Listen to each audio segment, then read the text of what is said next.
buhay mo sa club. Isa sa mga controversial na nangyayari nung panahon na yun, nung kayo mga soft drinks beauty, ay yung na-involve yung TVJ, di ba, kay Pepsi Paloma. Oh. Anong alam mo dun sa kwento na yun? Kasi nga po, nung araw, nagkasama kami ni Pepsi sa isang bahay. Si Tito Ray po yung kumuha ng bahay na yon. Tapos nag-share kami ni Pepsi sa isang bahay. Then, nung ano po, syempre, lagi kami magkasamang dalawa, kahit saan. Basta para magkapatid na po kami, pero matanda po sa akin yung 2 taon na. Mukhang bata lang eh. Opo, mukhang baby. Then, nung nabanggit ko sa kanya yon na Pechay kasi tawag ko sa kanya kay Pepsi. Pechay, sabi ko, totoo ba yung sa inyo ni Tito Vic and Joey? Alin? Yung, ha? Hindi alam mo naman si Tito Ray. Sabi, yung manager po namin, si Ray de la Cruz. Parang hindi ka naman na dyan kay Tito. Sabi niya, lahat gagawin niyan para lang sumikat tayo, sabi niya. Kaya yun po talaga, ako mismo, ako ang magpo-proof niya na hindi totoo po yun. Siya mismo nagsabi kasi sa akin na hindi totoo. Tinanong mo ba siya kung bakit pumayag siya na magpagamit doon sa kwentong yun? Hindi na po. Basta natanong ko lang sa kanya yun.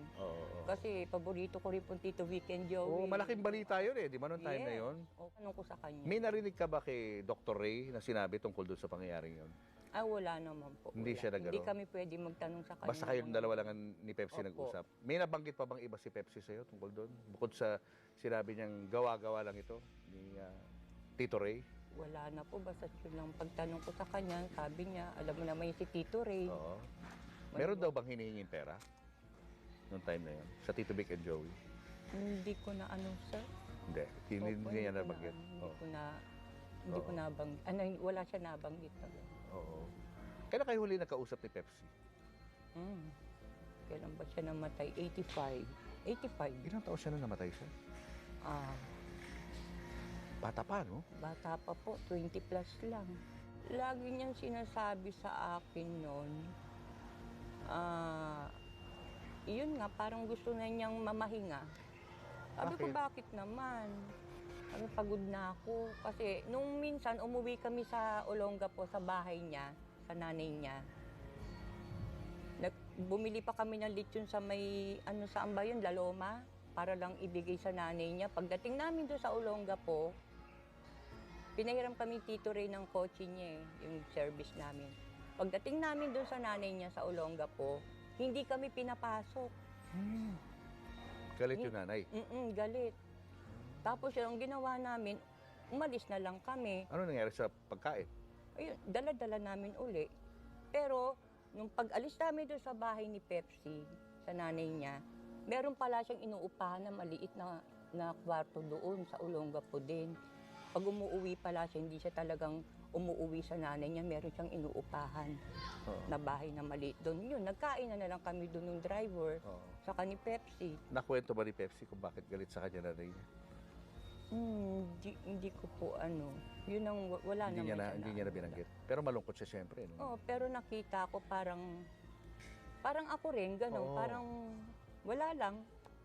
Parang may may kahalintulad yung buhay mo sa buhay niya, no? Opo. Pero sa kanya talagang... Ay, opo. Pero nanay ko naman, mabait. Kusa mabait ang nanay ko. Anong klaseng tao si Pepsi? Mabait ba siya? Mabait. Mabait siyang kaibigan din. Talaga? Mabait na ate. Oo. Nakita ko rin siya sa mga kapatid niya. Mabait siya. Friendly. Kapagbigay. Yun na yung huli niyo yung pagsasama? Nagkausap pa kami nung kakalipat, yung naghiwalay kami, tapos pinapunta niya ako doon sa nakuha niyang bahay. Yung kung saan siya namatay. Yun ang huling namin. Sabi niya, Coke, dito ka na lang, sama tayo uli. Sabi niya, kasama niya yung boyfriend, may boyfriend siya.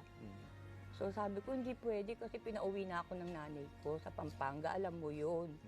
Sabi ko, saka kaya rin ako nagpunta dito, sabi ko, bibigyan kita ng show kasi kakatapos ko lang, ikaw naman. Ganun po kami kasi, Camila Sarsi, ni Mayra. Sa mga club to? Nagpapasahan kami kung sino yung meron. Si Pepsi wala na rin masyadong karir nung time na yon sa showbiz. Opo, yung time na yun. Oo. Kaya yung parang naano rin siya. Na-depress siya. Then, laging wala pa sa tabi niya yung nanay niya. Oo. Eh ako kahit ganon, nanay ko, pag meron akong uuwian, tinatanggap ako. Pero si Pepsi talaga na ano ko yun. Oo. Parang wala lang nanay niya sa kanya. So yun na yung huli na pag-uusap? Yun ang huli namin pag-uusap. Nakapag-show ba siya? Aha. Nakapag-show Nang naman. 3 araw dapat yun nakapag-show pa yata siya ng 2 beses. May 1 araw pa siya dapat. Oo. Paano mo nalaman na wala na siya? Si Tito Ray po tumawag sa akin. Hmm. Yun dyan sa may, okay lang banggitin po yung hospital, UDMC. Doon ko na po nakita si Pepsi na. Basta niyakap ko siya, ginanong ko yung dila niya. Sabi ko, ano ba? Parang mababaliw ako. Grabe. Oo. Hindi ko, ay naku po, Diyos ko. Oo. Kamusta naging buhay mo sa club?